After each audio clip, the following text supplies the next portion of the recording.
Well, let me just free associate just a little bit about Sue. I'm really struck with that very last thing you said, Blaine, that you ask her something and then she laughs and says, "Oh, I wish you wouldn't have asked me that."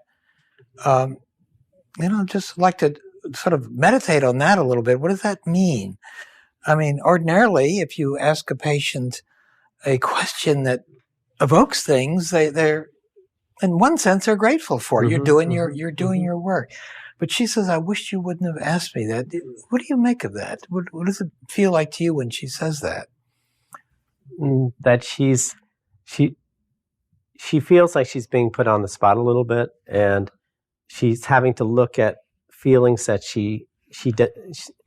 I feel like there's this untapped area of feeling that she's hesitant to go there. And if I ask a question which sort of opens up the lid there, she starts feeling that and she resists it.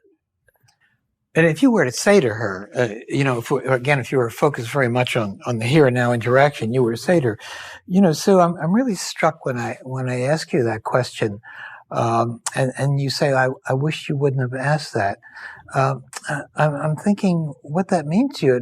It makes me think that this is really hard for you, that it's a painful thing. There are things that it's very difficult for you to talk about. Is that what you mean by it?"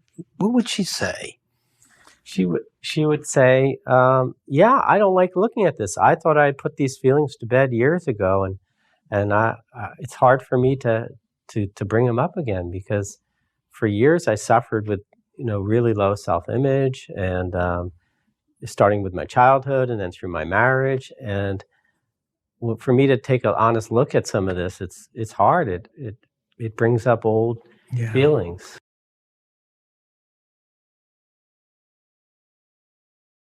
Sort of exists, finds his identity by performing something. The idea of just sheer being, he got to justify his existence by performance in some way, and he's constantly anxious about that. I'm just thinking as you're talking about someone that I saw in consultation just a couple of weeks ago. He came from another country, was just here briefly, and I saw him for a couple of hours.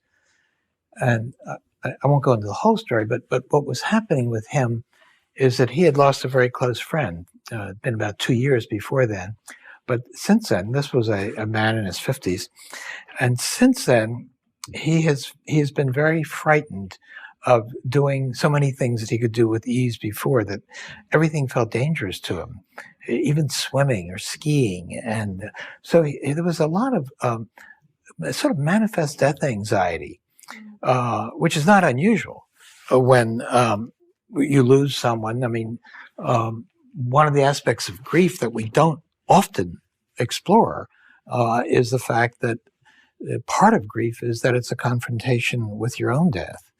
And so with this particular person, we began talking about there was so much death anxiety, so that he became frightened of everything. So then we talked about death anxiety for a while, and then I tried to explore with him about what there was about death that frightened him. That sounds like a stupid question, I know, but it really isn't. You sort of take a look. Well, what about the experience of death is so frightening to you? And he got pretty quickly into the idea that there was so much that he hadn't done that he could have done. Mm-hmm.